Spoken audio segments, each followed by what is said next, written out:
Hoi Alamal, halo semua, ketemu lagi dengan aku Lisian Braban. Apa kabar kalian di sana? Aku harap dalam keadaan yang baik-baik, sehat selalu, dan dalam lindungan Tuhan dimanapun kalian berada.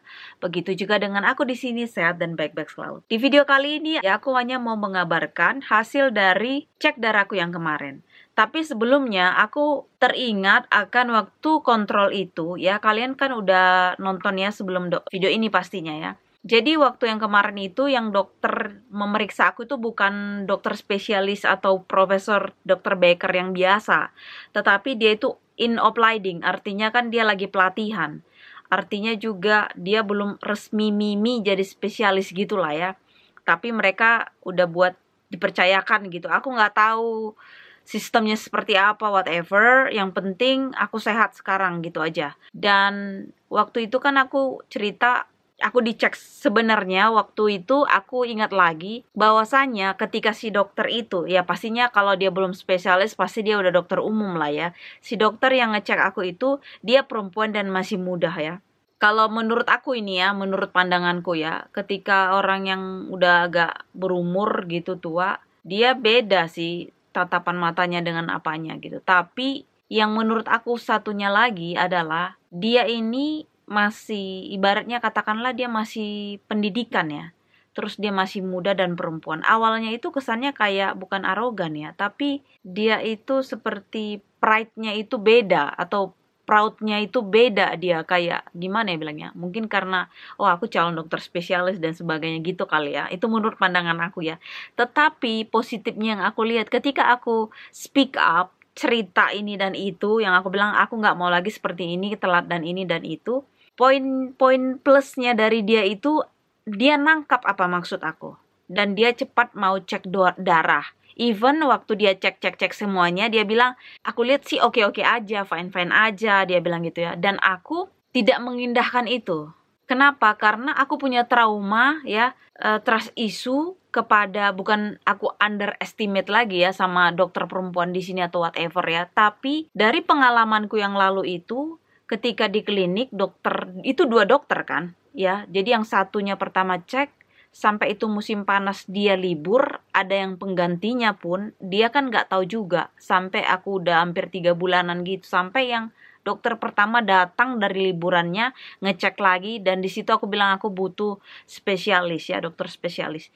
Tapi itu pun kan kalian tahu aku sudah ditransfer ke rumah sakit, dan aku yang sudah ya ibaratnya udah mau sekarat-sekarat kayak gitu, dicek sama si dokter spesialis yang di rumah sakit itu pun, si dokternya itu kan pakai alat udah ngecek kan sekali, dia bilang ini apa ya, terus dia kan minta lagi, coba aku cek sekali lagi, dia cek lagi ya, kita kan ngecek apa bagian itunya kan sakit gitu kan, tapi aku mikir gini, dia aja udah spesialis pun ya nggak tahu gitu, kurang kurang kurang cekatan atau gimana bahasanya, aku nggak tahu lah. Tapi yang pasti setelah panjang ceritanya ya, kalau kalian pengen tahu semuanya harus kalian nonton dari part-part yang pampangin di playlist nonton, kalau kalian memang pengen tahu ceritanya ya. Jadi aku nggak capek ngulang dan ngulang gitu.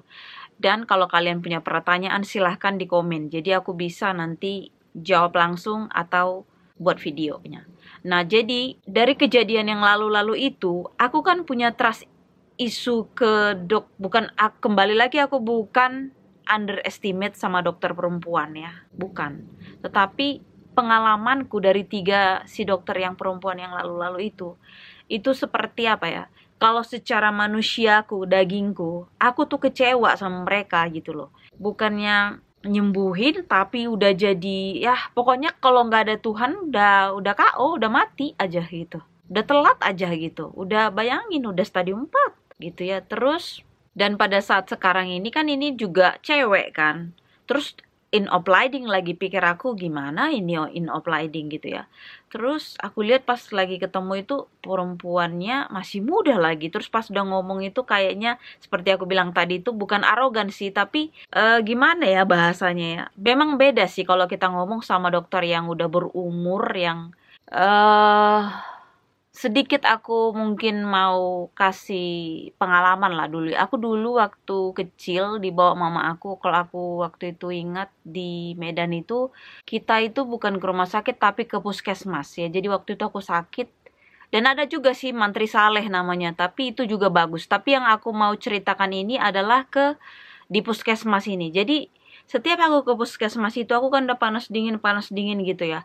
Aku datang ke puskesmas itu, terus ada opung ya, kita panggil opung. Terus dari dia cara nyambut kita, dari dia ngomong ke kita gitu. Aku masih kecil ya, dan aku belum kayak gini sepintar ini ngomong, maksudnya speak up seperti ini gitu, berani seperti ini, bukan kayak gitu. Dulu ya namanya anak kecil gitu, datang aja gitu, tapi dari penyambutannya, terus dia bilang sakit apa inang gitu ya, orang Batak lah gitu caranya. Terus itu membuat aku tenang gitu, even aku masih sakit ya. Terus pas dia pegang tanganku, itu tangan dia dingin ya, tapi dinginnya itu beda, bukan jadi kita dingin menggigil gitu. Aku juga sebenarnya nggak suka dingin ya, makanya pergumulanku waktu awal-awal aku di Belanda juga kan dingin ya. Tapi nanti jadi panjang ceritanya kalau kita masuk ke dingin itu. Intinya balik ke cerita yang aku mau ceritakan sekarang, dia pegang tanganku dingin itu seperti bahasa aku tuh jadi kayak udah sembuh belum dia apa-apain gitu. Habis itu dia cek mataku, dia bilang buka mulutnya gitu, gitu. Terus dicek semuanya, oh ini katanya harus banyak minum, kata dia gitu. Harus banyak makan sayur, makan ini, gini-gini ya, gitu ya nangnya, gitu. Ya boru ya, gitu. Jadi aku tuh belum diapa-apain aja udah sembuh rasanya. Nah jadi mungkin kalau kalian bilang, kamu mungkin terlalu manja gini, bukan. Tapi itulah menurut aku ya, dokter itu harus aku bilang harus seperti itu gitu. Jadi dia belum kayak melakukan pemeriksaan aja, dari penyambutannya, caranya dia sentuh kita dan sebagainya ya. Kembali lagi bukan sentuh-sentuhan ini gimana, tapi menyentuh kita dengan empati, dengan rasa sayang yang memang dia mau nyembuhin kita, dalam artian dia bukan Tuhan, tapi dia itu perpanjangan tangan Tuhan. Dan itu bikin kita jadi relief gitu, kayak healing gitu. Jadi menurut aku sih memang semua orang berbeda lah ya, nggak bisa kita samakan. Tapi aku dulu tuh maksudnya kalau sesuatu hal yang ada kayak gitu tuh nggak lupa, walaupun aku masih kecil gitu, aku nggak lupa dan aku ingat gitu. Terus kalau lagi mau nyuntik juga baik dia, tahan ya nang, ini nggak sakit kok, nggak sakit gitu. Udah selesai aja jarumnya, terus kita nggak terasa gitu. Kan ada juga yang pernah kalau dokter, aku nggak tahu lah ya, nggak semua. Jadi jangan ini, maksudnya ini bukan aku mau menghina dokter atau apa, bukan, nggak semuanya, tapi ada yang tipikal orang entah nggak pandai nyuntik atau apa, nggak tahu lah, nggak ngerti. Tapi kenapa ada orang yang dokter, ya itu tadi ya, sebenarnya bukan dokter, dia bidan kayaknya, dia nyuntik tapi kita nggak terasa loh. Apakah teknik itu dia punya atau diajarkan? Aku nggak tahu, nggak ngerti. Kalian yang para dokter lah yang bisa jelaskan itu. Tapi yang pasti si opung itu dari penyambutan, ngecek kita, menyentuh kita, mau nyuntik, itu tuh kayaknya kita udah sembuh aja. Pulang dari situ udah sembuh aja gitu. Jadi walaupun ada obat atau apa, kita cuma nerusin udah sembuh gitu. Nah itulah yang maksud aku, rasa kita itu pun enak gitu. Nah, jadi waktu yang kemarin kembali lagi, si dokter yang perempuan in obliging ini, atau yang masih pelatihan ini, ketika dia, ya mungkin gayanya dengan inilah ya pokoknya gitulah, aku nggak mau terlalu ini. Terus aku speak up aja, begini, aku sakit yang sini, gini. Tapi yang positifnya aku tangkap, dia langsung bilang kita cek darah. Tapi kita cek kamu dulu, saya cek dulu, saya pegang dulu semuanya. Terus dia sentuh, pada saat itu, aku nggak cerita ya di video yang sebelumnya itu ya. Maksudnya aku karena jadi seperti kayak tidak mengindahkan apa yang dia sampaikan. Dalam artian dia bilang kan waktu dia cek, aku rasa semuanya baik-baik saja. Waktu dia cek semua, pakai alat dia cek, terus dia pakai tangan juga dia cek, terus dia cek juga pakai kayak untuk cek kalau untuk kayak seperti gunting itu, yang cek kalau ada kanker serviks itu, kan aku udah nggak punya rahim lagi kan. Tapi dia cek lagi, jadi dia cek double. Itulah mungkin aku sekarang berpikir gini, jadi dia itu lebih teliti lagi ngeceknya. Yang bijaksananya itu dia langsung bilang kita cek darah. Terus lagi, harusnya kan aku 9 bulan berikutnya kan kontrol. Tapi dia bilang kita harus cek 6 bulan lagi. Jadi dia percepat. Nah di situ aku nilai dia bijaksana. Jadi dia bukan awal pertama aku bilang ini gini ya, kembali lagi aku bukan menghina atau bukan apa ya. Tapi karena aku punya trust issue yang waktu kejadian dulu, jadi aku mikir ini kemampuannya bisa nggak nih gitu. Mana lagi masih in opleading gitu loh maksud aku. Sedangkan yang udah jelas-jelas aja udah dokter spesialis, maksudnya pengetahuannya juga belum yang apa ya, masih yang belum besar lah gitu, yang masih, tapi kembali lagi kan manusia limited ya, terbatas, even dia profesor sekalipun ya. Tapi yang aku berikan nilai plus itu, dia langsung itu tadi yang aku katakan. Dia walaupun dia bilang semuanya baik-baik saja, tapi aku kan kembali lagi aku ingat dulu juga yang pertama yang waktu di klinik juga baik-baik, udah 3 bulan aku udah mau sekarat ibaratnya. Terakhir kejadian gitu. Nah, jadi waktu dia bilang baik-baik gitu, ya aku pokoknya aku kasih tahu semua. Yang penting kau kan dokter, apa yang udah aku sampaikan kau harus tahu tindakan gitu.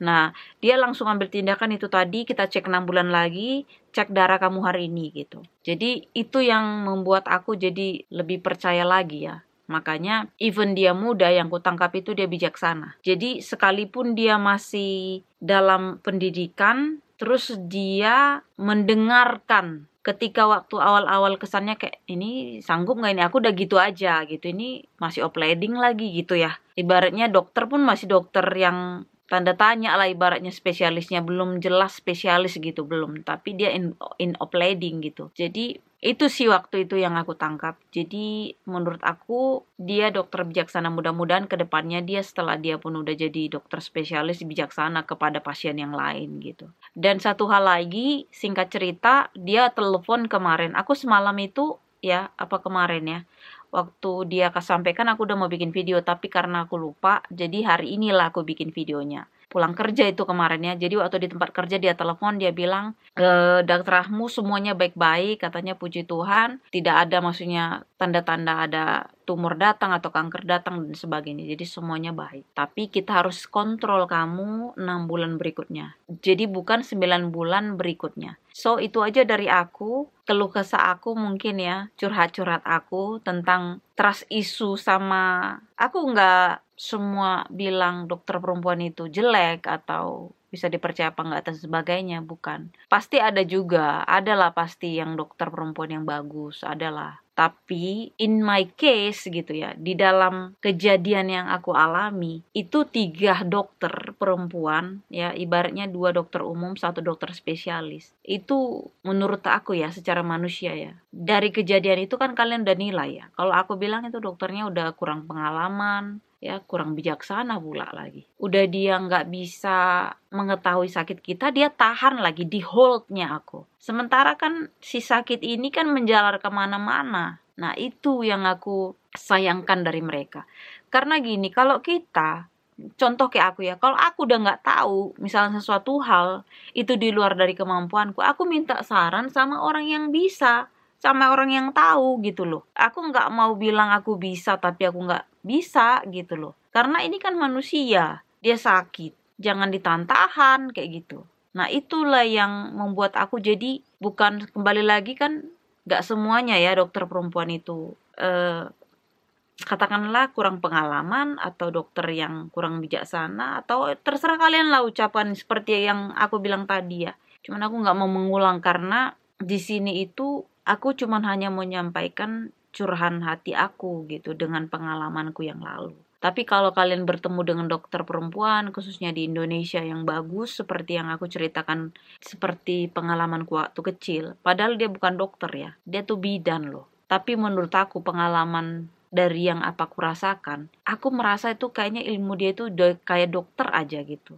Walaupun dia bidan gitu. Jadi tangan dinginnya itu yang bikin kita ngerasa nyaman gitu loh. Karena dokter itu pun harus bisa bikin kita tenang loh pasiennya. Even kita pasiennya pun udah nggak ada, apa ya dibilangnya, nggak ada harapan. Dia sebenarnya sebagai dokter harus ngomong, karena dia kan juga sebagai dokter bukan Tuhan. Harusnya dia juga menyampaikan yang sebatas dia bisa, dan dia pasti bilang. Tapi kalaupun dia ateis dan sebagainya, dia cuma cukup bilang aja sependidikan aku atau pengalaman aku atau apa ya, cuman di sini kita. Keajaiban itu kan pasti ada, walaupun orang-orang yang gak percaya Tuhan, tapi dia pasti ada lah dengar-dengar keajaiban gitu. Jadi kalau bagi aku ya, apalagi aku yang punya kepercayaan gitu, yang percaya sama Tuhan. Aku tuh nggak apa ya, dari pengalamanku aja, kan seperti aku bilang udah lama, harusnya aku 2018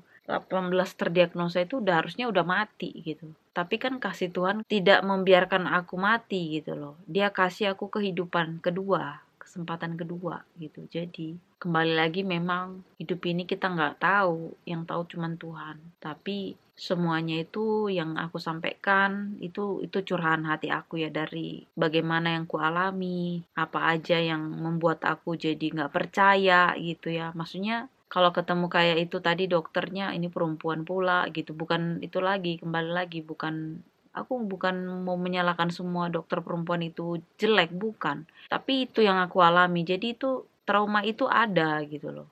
So inilah curahan hati aku. Yang penting sekarang itu aku sehat ya, dan hasil dari darahku itu bagus, tidak ada tumor-tumoran, tidak ada cancer-canceran, tidak ada tanda-tanda yang aneh-aneh. Dan sampai jumpa di 6 bulan berikutnya untuk kontrol aku yang ke-11 pastinya ya. Jadi bagi kalian di sana yang nonton, silahkan kalau kalian mau bertanya lagi apapun, nanti aku jawab. Mungkin video ini aku edit dulu nanti atau besok jadinya, atau kalau sempat hari ini aku edit, besok aku udah bikin. So, itu aja dari aku. Terima kasih sudah menonton. Jangan lupa kalian di like, subscribe, dan di share kepada teman-teman kalian. Mungkin kalian punya sahabat, teman, saudara, adik, kakak, siapapun. Kalian bisa kasih video-video aku yang bukan aku membanggakan diri, aku punya kekuatan supranatural yang gimana, tapi semuanya ini kasih karunia dari Tuhan Yesus yang menyelamatkan aku. Jadi kalau kalian mau nonton semuanya video aku, pasti kalian sudah tidak asing lagi siapa yang menyelamatkan aku, yaitu Tuhan Yesus Kristus. So, ini aja video aku. Terima kasih, Tuhan Yesus memberkati. Howdo!